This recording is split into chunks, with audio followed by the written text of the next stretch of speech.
Seva Saptaah thoram asi laibak asida September 10 dagi hauduna October 2 fauba chahi khuding oina pangthoktuna lagli hairiba thoram asigi manung chana laibak asigi tongan ba state singda afaba amadi ahongba kaya lakliba sigi maramda khana nainabagi thoram singshu dum pangthoknari Akashvani Imphal gi ipau kangbuna Seva Saptaah gi saruk amoina ngasi lanthokjagadoriba wari watai gi thoram asi afaba laingak haibsina karino amadi haukiba chahi 10 asidagi hauraga laibak asida afaba laingak puraknaba honabada sarkarna paikhatpa thawrangsing haibsini thoram asida saruk yanabagidama expert oina Manipur University gi Department of Law gi assistant professor Sapam Dilip hojik ekogi studio de lengshinduna leire ojabu taramna okchel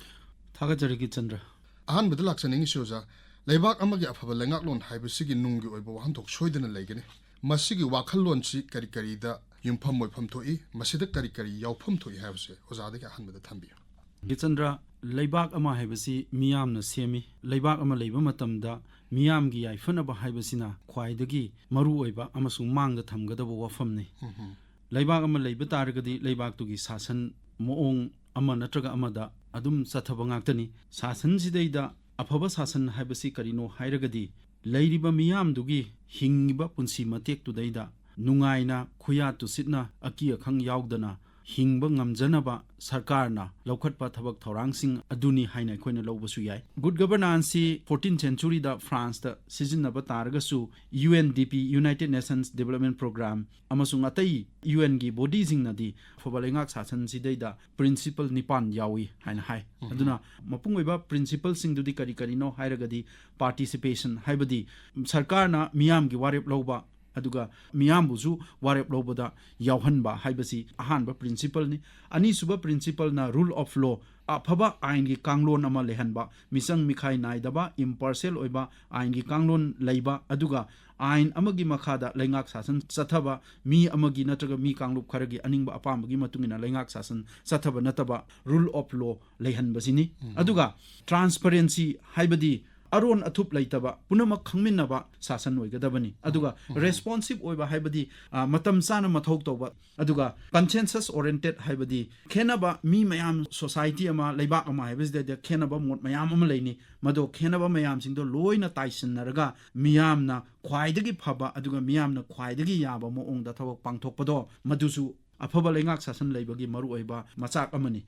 aduga sigi mathak sidaida equity and inclusiveness sarkarna miyamgi yaifanaba pangthokpa matamda mado thoksil amagi makhada loina pangthoe adugumba thoksil singdo semba matamda miyam punamak konsillaga sithanandaba lehandaba masing yamjadaba aswonba vulnerable oiba group mayam male punamakse loina konsenba adugumba makhalgi saukhatpagi mayon amada purokpa haibase madu good governance ki saruk amani aduga aroiba oina hairagadi accountability masi khwaidagi maru oiba good governance ki yumphamni maramdi karigino hairkanda sarkarna natraga miyamgi thabak tawriba aina pangthoiba natraga makoina pangthoiba thabak thoramjingdo makoina lawgiba warep makoina thoksin siamba aduga makoina thabak pangthokpa masida thokiba punamaksigi daita masana lawgadabani haibase masi accountability lehanbase masi khwaidigi maru oiba yumpham amani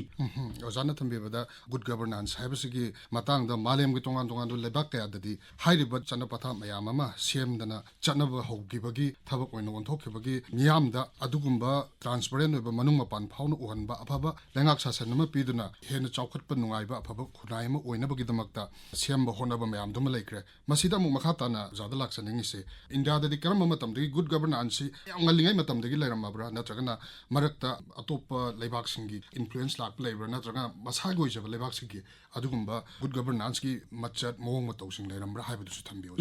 democratic country amada miyam mihut khallaga akoigi lengak sasan tawi matamdudadi ningthona sasan tawbani adubu hojiksu afaba luchingba haibadudi darkar oi miyamgi mihut mayamna khallabajugi marakta mayamdugi luchingba amamu khalline aduna afaba luchingba ama yauragadi leibak tugi leiba miyamjing nungaina hingba ngami aduna afaba lengak sasan porangna bonabada afaba leadership leigadabani haibasi mana palami aduga maru oina aroibada mana thambasi lengak sasan tawbada afaba magun leiba adugumba thabak singdo pangthokadabani value ma yauraga thabak pangthokadabani haibase siji kautilya gi artha shastra da pirambani adna sagi Chandragupta Maurya si ꯀꯧꯇꯤꯂ꯭ꯌꯥꯒꯤ ꯁꯥꯇ꯭ꯔꯅꯤ ꯑꯗ ꯃꯥꯒꯤ ꯃꯇꯝꯁꯤ ꯏꯟꯗꯤꯌꯥꯗ ꯌꯥꯝ ꯆꯥꯎꯈꯠꯈꯤꯕ ꯃꯇꯝꯅꯤ ꯍꯥꯏꯅꯁꯨ ꯈꯟꯅꯕ ꯃꯇꯝꯅꯤ ꯑꯗꯨ ꯃꯈꯥ ꯇꯥꯅ ꯑꯣꯖꯥꯗ ꯂꯥꯛꯆꯅꯤꯡꯉꯤꯁꯦ ꯚꯥꯔꯠꯀꯤ ꯑꯣꯏꯅ ꯂꯩꯕꯥꯛꯁꯤꯒꯤ ꯑꯣꯏꯅꯗꯤ ꯃꯧꯖꯤꯒꯤ ꯃꯇꯝꯗꯒꯤ ꯑꯗꯨꯃꯥꯏꯅ ꯆꯠꯅ ꯀꯥꯡꯂꯣꯟ ꯄꯊꯥꯞ ꯃꯌꯥꯝ ꯑꯃ ꯁꯦꯝꯗꯨꯅ ꯂꯥꯛꯑꯦ ꯍꯥꯏꯕꯒꯤ ꯋꯥꯔꯤꯗꯨꯃ ꯑꯣꯖꯥꯅ ꯊꯝꯕꯤꯔꯦ ꯑꯩꯈꯣꯏꯒꯤ ꯃꯅꯤꯄꯨꯔꯒꯤ ꯀꯟꯇꯦꯛꯁꯇ ꯑꯃꯨꯛ ꯂꯥꯛꯄ ꯀꯥꯟꯗ ꯃꯅꯤꯄꯨꯔꯗ ꯉꯜꯂꯤꯉꯩ ꯃꯇꯝꯗꯒꯤ ꯆꯠꯅ ꯂꯣꯟꯆꯠ ꯀꯌా ꯑꯃ ꯍꯥꯟꯅꯗꯒꯤ ꯑꯍꯜ ꯂꯃꯟ ꯃꯌꯥꯝꯗꯨꯅ ꯁꯦꯝꯕꯤ ꯁꯥꯕꯤꯗꯨꯅ ꯊꯝꯕꯤꯔꯝꯃꯤ ꯍꯥꯏꯔꯤꯕ ꯊꯝꯕꯤꯔꯝꯕꯁꯤꯡ ꯑꯗꯨꯒꯤ ꯃꯅꯨꯡꯗ ꯂꯩꯕꯥꯛ ꯉꯥꯛꯂꯣꯟ ꯂꯩꯉꯥꯛꯂꯣꯟꯒꯤ ꯆꯠꯅ ꯃꯆꯤꯠꯁꯤ ꯑꯩꯈꯣꯏꯒꯤ ꯃꯅꯤꯄꯨꯔꯒꯤ ꯑꯣꯏꯅ ꯑꯍꯜ ꯂꯃꯟꯁꯤꯡꯅ ꯀꯔꯝꯕ ꯃꯑꯣꯡꯗ ꯁꯦꯝꯃꯝꯃꯒꯦ ꯀꯔꯝꯕ ꯃꯑꯣꯡꯗ ꯊꯝꯕꯤꯔꯝꯃꯒꯦ ꯍꯥꯏꯕꯗꯨꯁꯨ ꯃꯅꯤꯄꯨꯔ ꯍꯥꯏꯕꯁꯤꯁꯨ ꯌꯥꯝꯅ ꯑꯔꯤꯕ ꯁ꯭ꯇꯦꯠꯁꯤꯡꯒꯤ ꯃꯅꯨꯡꯗ ꯑꯃꯅꯤ ꯃꯌꯥꯝꯅꯁꯨ ꯍꯦꯟꯅ ꯈꯪꯕꯤꯔꯦ ꯑꯩꯈꯣꯏꯅꯁꯨ ꯅꯩꯅꯖꯕ ꯃꯇꯝꯗꯁꯨ 33 AD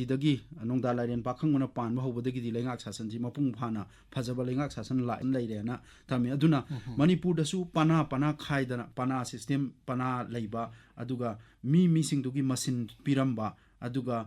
ꯂꯨꯌꯨꯝꯕ ꯁꯤꯟꯌꯦꯟ ꯍꯥꯏꯗꯅ ꯃꯁꯤꯟ ꯌꯦꯟꯊꯣꯛꯄ ꯃꯤꯁꯤꯒꯤ ꯑꯐꯕ ꯂꯩꯉꯥꯛ ꯁꯥꯁꯟꯁꯤ ꯂꯩꯍꯟꯅꯕ ꯑꯗꯨꯒꯨꯝꯕ ꯑꯗꯨꯒ ꯃꯇꯝꯗꯨꯗ ꯀꯣꯔꯠ ꯅꯨꯡ ꯂꯤꯡꯈꯠꯇꯅ ꯁꯤꯒꯨꯝꯕꯒꯤ ꯄꯤꯛꯆꯔꯒꯁꯨ ꯃꯇꯝꯗꯨꯗꯩꯗ ꯂꯩꯉꯥꯛ ꯁꯥꯁꯟ ꯑꯃ ꯀꯔꯝꯍꯥꯏꯅ ꯇꯧꯒꯗꯒꯦ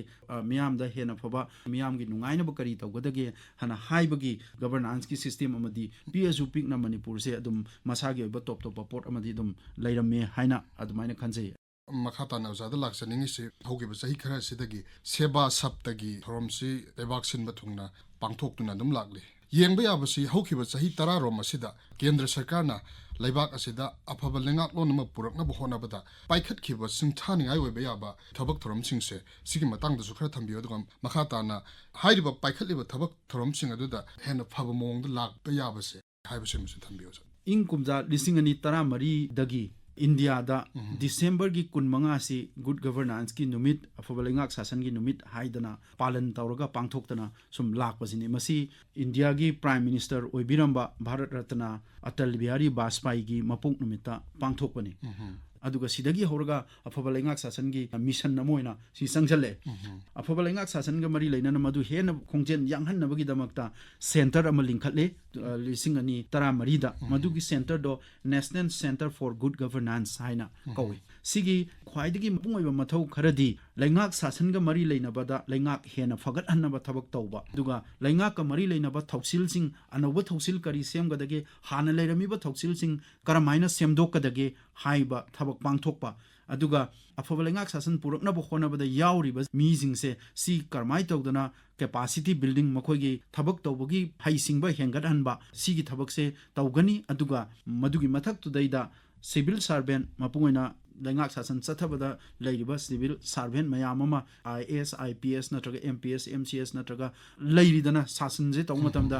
ꯁꯤꯚꯤꯜ ꯁꯥꯔꯚꯦꯟ ꯃꯌꯥꯝ ꯑꯃ ꯌꯥꯎꯔꯤꯕ ꯁꯤ ꯃꯊꯛ ꯃꯌꯥꯝ ꯑꯃ ꯕ꯭ꯌꯨꯔꯣꯀ꯭ꯔꯦꯠꯅꯆꯤꯡꯕ ꯃꯌꯥꯝ ꯌꯥꯎꯔꯤꯕ ꯁꯤꯒꯤ ꯃꯌꯥꯝꯁꯤꯡꯁꯦ ꯃꯁꯤ ꯇ꯭ꯔꯦꯅꯤꯡ ꯄꯤꯗꯅ ꯑꯩꯈꯣꯏꯒꯤ ꯏꯟꯗꯤꯌꯥꯗ ꯑꯐꯕ ꯂꯩꯉꯥꯛ ꯁꯥꯁꯟ ꯑꯃ ꯄꯨꯔꯛꯅꯕ ꯍꯣꯠꯅꯕ ꯍꯥꯏꯕꯁꯦ ꯃꯁꯤ ꯅꯦꯁꯅꯦꯜ ꯁꯦꯟꯇꯔ ꯐꯣꯔ ꯒꯨꯗ ꯒꯕꯔꯅꯥꯟꯁꯀꯤ ꯌꯥꯝꯅ ꯃꯔꯨꯑꯣꯏꯕ ꯃꯊꯧꯅꯤ ꯑꯗꯨꯅ ꯁꯤꯒꯤ ꯃꯊꯛꯁꯤꯗꯩꯗ ꯉꯁꯥꯏ ꯑꯩꯅꯁꯨ ꯄꯟꯖꯈꯤꯕ UNꯅ ꯄꯤꯕ ꯄ꯭ꯔꯤꯟꯁꯤꯄꯜ 9ꯒꯤ ꯃꯅꯨꯡꯗ ꯈ꯭ꯋꯥꯏꯗꯒꯤ ꯃꯔꯨꯑꯣꯏꯕ ꯄ꯭ꯔꯤꯟꯁꯤꯄꯜ ꯑꯃ ꯑꯣꯏꯔꯤꯕ ꯄꯥꯔꯇꯤꯁꯤꯄꯦꯁꯟ ꯍꯥꯏꯕꯗꯤ ꯑꯐꯕ ꯂꯩꯉꯥꯛ ꯁꯥꯁꯟ ꯂꯩꯍꯟꯅꯕ ꯍꯣꯠꯅꯕ ꯃꯇꯝꯗ ꯃꯤꯌꯥꯝꯁꯤ ꯋꯥꯔꯦꯞ ꯂꯧꯕꯗ ꯌꯥꯎꯍꯟꯕ ꯍꯥꯏꯕꯁꯦ ꯁꯤꯁꯤ ꯌꯥꯝꯅ ꯃꯔꯨꯑꯣꯏꯅ ꯈꯜꯂꯤ ꯑꯗꯨꯅ ꯁꯤꯗꯩꯁꯤꯗꯩꯗ ꯏꯟꯗꯤꯌꯥꯗ ꯅꯠꯇ꯭ꯔꯒ ꯄ꯭ꯔꯤꯊꯤꯕꯤꯒꯤ ꯑꯣꯏꯅꯁꯨ ꯃꯇꯝ ꯁꯥꯡꯅ ꯅꯨꯄꯤ ꯍꯥꯏꯕꯁꯦ ꯌꯥꯝ ꯁꯥꯡꯅ ꯑꯩꯈꯣꯏꯒꯤ ꯅꯦꯒ꯭ꯂꯦꯛ ꯇꯧꯕꯤꯕ ꯀꯥꯎꯊꯣꯛꯄꯤꯔꯝꯃꯕ ꯑꯗꯨꯒ ꯃꯣꯏꯒꯤ ꯁꯔꯨꯛ ꯌꯥꯕꯒꯤ ꯆꯥꯡꯁꯤ ꯌꯥꯝꯅ ꯍꯟꯊꯍꯟꯕ ꯀꯥꯡꯕꯨ ꯑꯃꯅꯤ ꯃꯁꯤꯁꯦ ꯑꯩꯈꯣꯏꯅ ꯏꯟꯗꯤꯌꯥꯒꯤ ꯄꯦꯇ꯭ꯔꯣꯏꯠ ꯃꯑꯣꯡꯅꯦꯅ ꯍꯥꯏꯔꯤꯕ ꯁ꯭ꯋꯥꯃꯤ ꯕꯤꯕꯦꯀꯥꯅꯟꯗꯅ ꯍꯥꯏꯔꯝꯕ ꯑꯃ ꯂꯩ ꯃꯥꯂꯦꯝꯁꯤꯒꯤ ꯅꯨꯡꯉꯥꯏꯕ ꯌꯥꯏꯐꯕ ꯍꯥꯏꯕꯁꯦ ꯁꯤꯒꯤ ꯃꯔꯝꯗ ꯅꯨꯄꯤꯒꯤ ꯐꯤꯕꯝ ꯐꯒꯠꯍꯟꯗꯅ ꯑꯩꯈꯣꯏꯅ ꯈꯟꯕ ꯍꯥꯏꯕꯁꯦ ꯑꯣꯏꯊꯣꯛꯇꯦ ꯅꯨꯄꯤꯒꯤ ꯐꯤꯕꯝ ꯐꯒꯠꯍꯜꯂꯕ ꯃꯇꯝꯗ ꯃꯥꯂꯦꯝꯒꯤ ꯌꯥꯏꯐꯅꯕꯒꯤ ꯋꯥꯈꯜ ꯈꯟꯕ ꯌꯥꯒꯅꯤ ꯍꯥꯏꯕꯁꯤ ꯃꯥꯅ ꯊꯝꯕꯤꯔꯝꯃꯤ ꯁꯤꯅ ꯇꯥꯛꯂꯛꯏꯁꯤ ꯅꯨꯄꯤ ꯍꯥꯏꯕꯁꯤ ꯆꯥꯎꯈꯠ ꯊꯧꯔꯥꯡꯒꯤ ꯊꯕꯛꯇ ꯀꯌꯥ ꯌꯥꯝꯅ ꯃꯔꯨ ꯑꯣꯏꯕꯒꯦ ꯍꯥꯏꯕꯁꯤ ꯉꯜꯂꯤꯉꯩ ꯃꯇꯝꯗ ꯊꯝꯕꯤꯔꯝꯕꯅꯤ ꯑꯗꯨꯅ ꯌꯥꯝꯅ ꯊꯧꯅꯥ ꯐꯕ ꯒꯃꯦꯟꯠꯅ ꯂꯧꯈꯠꯂꯛꯄ ꯈꯣꯡꯊꯥꯡ ꯑꯃꯅꯦꯅ ꯑꯩꯈꯣꯏꯅ ꯂꯧꯕ ꯌꯥꯕꯁꯤ ꯀꯣꯟꯁꯇꯤꯇ꯭ꯌꯨꯁꯟꯒꯤ 106ꯁꯨꯕ ꯑꯦꯃꯦꯟꯃꯦꯟ ꯑꯦꯛ ꯑꯃ ꯄꯥꯁ ꯇꯧꯕꯁꯤꯅꯤ ꯑꯦꯃꯦꯟꯃꯦꯟꯁꯤꯅ ꯃꯄꯨꯡ ꯑꯣꯏꯅ ꯄꯨꯔꯛꯀꯗꯣꯏꯁꯤ ꯑꯩꯈꯣꯏꯒꯤ ꯁ꯭ꯇꯦꯠ ꯂꯦꯖꯤꯁꯂꯦꯇꯤꯚ ꯑꯦꯁꯦꯝꯕ꯭ꯂꯤꯗ ꯑꯗꯨꯒ ꯄꯥꯔꯂꯤꯌꯥꯃꯦꯟꯠꯇ ꯃꯗꯨ ꯍꯟꯗꯛꯀꯤ ꯒꯃꯦꯟ ꯑꯁꯤ ꯂꯥꯛꯄ ꯃꯇꯝꯁꯤꯗꯩꯗ ꯀꯣꯟꯁꯇꯤꯇ꯭ꯌꯨꯁꯟ 106 ꯑꯦꯃꯦꯟꯃꯦꯟ ꯑꯦꯛ 2023 ꯍꯥꯏꯗꯅ ꯄꯥꯁ ꯇꯧꯔꯒ ꯁ꯭ꯇꯦꯠ ꯑꯦꯁꯦꯝꯕ꯭ꯂꯤꯁꯤꯡꯗ ꯁꯔꯨꯛ 3 ꯊꯣꯛꯄꯒꯤ 1 ꯅꯨꯄꯤ ꯑꯣꯏꯍꯟꯕ ꯄꯥꯔꯂꯤꯌꯥꯃꯦꯟꯠꯀꯤ ꯑꯩꯈꯣꯏ ꯂꯣꯛ ꯁꯚꯥꯗ saruk ahum thokpagi amadi nupina oihenba aduga NCT Delhi gi su khoi gi apunba seat ki saruk ahum thokpagi amadi nupina oihenba haibase si anauba achauba ahongba mani sina nupi jing sina ain semakpa matam nupi jing sigi wafam khanarakpa matamda nupana sum nupi gi maramda khanaramado nupi masana moigi aningba apamba moigi awaba punamak phungdok sanabagi mafam piraga अखोई अनौब आइन सेंबा अनौब policy सेंबा मतमदा मसे सरुक याब फंगनबा participation दा अचौब अहोंगबा अमा पोरकनी मणिपुर की ओइनसु सिगी constitution की अहोंगबा amendment अमा change अमा लाइसे सिना गवर्नेंस दा लेंगाक शासन दा अचौब अहोंगबा अमा पोरकनी मसी गवर्नमेंट की मांगलोम दा संगसिनबा खोंथांग अमने ना अखोइना लौब याय गुड गवर्नेंस ता यामना मपुंग ओइबा ngसाइसु थमगिबा पंजगिबा रूल ऑफ लॉ आइन की मतुंगिना लेंगाक शासन तौबा हाइबसे मसी यामना मरुय अदुना सरकारना अनौब अहोंब पोरखिबसिंगी मनुंगदा 2023 दा लाखिबा खोगी क्रिमिनल लॉ की रिफॉर्म अमा हाना ब्रिटिश की मतमदा सेमंबा मेजर क्रिमिनल लॉ सिंग Indian penal code code of criminal procedure अदुगा इंडियन एविडेंस एक्ट हाइबसी मतमगा चुनद्रे अदुना स्पीडी जस्टिस अथुबा वायल चथबा अदु मियामदा थुना चुम्बा वायल फंगनबदा मतमगा चुनबा खरा वाले अदुना सि लोइनबा सिंतु असि हाइदना आइन अहुम भारतीय न्याय संहिता भारतीय नागरिक सुरक्षा संहिता अमसुंग भारतीय साक्ष्य अधिनियम हाइदना लोसिंग पुलप ओइना चेंज तौरकपसे मसिजु अचौबा अवोनबा अमनी हाइदि लैंगाक शासन अफबा लैंगाक शासन पोरकनबो होनबदा हाइना लौबा याय अदुना मसिदैसदैदा अचौबा मेजर क्रिमिनल लॉसिंग सदैदा लाइसे अरानबा थबक तौरिबसिंग सैराक पीबगी मओंग सदैदा अनौबा सैराक पीबगी बखन अमा हापचलकपसे मसी अफबा खोंथांग अमनी मणिपुरदसु याम तेलबा मतमसदा केस अनीगुंबा कोर्टना यामना चावबा यामना तमथीबा क्राइम दी नतबा क्राइम मचा कमिट तौखिबा सीजे कैदोरके हाइकांदा थु थुना केसे लोइसलगा पनिशमेंट जे सत सत सत थु थुना पिछलकपसे सी अहोंबा अमनी ने लौबसु याय EFIR यारकपा समन यारकपा अदुना इंफॉर्मेशन टेक्नोलॉजी की पोसे सिजनबा याहलकपसिनसु थुना जस्टिस फंगनबदा मतेंग पांगने गवर्नेंस हाइबसे यामना मरु ओय अदु गवर्नेंस सिदा गवर्नमेंट का सिटीजन गा अनी से यामना नक्सन हनबा अदुगा सरकारना करी तौरिगे हाइबसे मियामना यामना कोमना येंगबा अमसुंग सरकार की थबक पुदमकसे करी करी लैरिगे हाइसे फंगनबसिदैदा गवर्नेंस सिना अचौबा थौदांग लौई अदुगा गवर्नमेंट के ऑफिसिंग थबक तौबदा यांगहल्ली मतम संगहंदे अदुगा नेशनल स्कॉलरशिप पोर्टल माइरोइजिंगना मागी स्कॉलरशिप फंगनब होनबदा एप्लीकेशन थाबा अदुगा पैसा सेल मागी स्कॉलरशिप फंगबदसु कोमना दुम फंगबा ऑफिस तौबा हॉस्पिटल डॉक्टर की अपॉइंटमेंट लौबा ऑनलाइन OPD की अपॉइंटमेंट लौबा अदुगा अदुगी मथक्तुदैदा करिगुंबा रिपोर्ट अमा खोइना टेस्ट तौरुरे अदुगी रिपोर्ट अदु सुगुंबा मयामजिंगसे अनौबा अहोंबा मयाम अमा गवर्नेंस सिदैदा पूरा एबा अदुना गवर्नेंस हाइबसे गुड गवर्नेंस सि पोरकनबा होनबा मतमदा यामना मरु ओइबा सरुक अमने हाइना लौबा याय अदुना इंडिया दसु खुमंग चाउखलली हाइना लौबा याय अदुजा अफबा लेंगाक लोन अमा लेहनब होनबा हाइबसेदैदा चैलेंजेस मयाम अमदे अखोइ थेंगदोइनि हाइरिबा असुगुंबा अफबा लेंगाक लोन अमा लेहनब होनबा सेदैदा ख्वाइदगी हेना मिपुम खुदिंगमक्ता चैथेंग पीबा चैलेंजेस सिंजे करी करी ओइबा याबगे हाबदु मुसु थम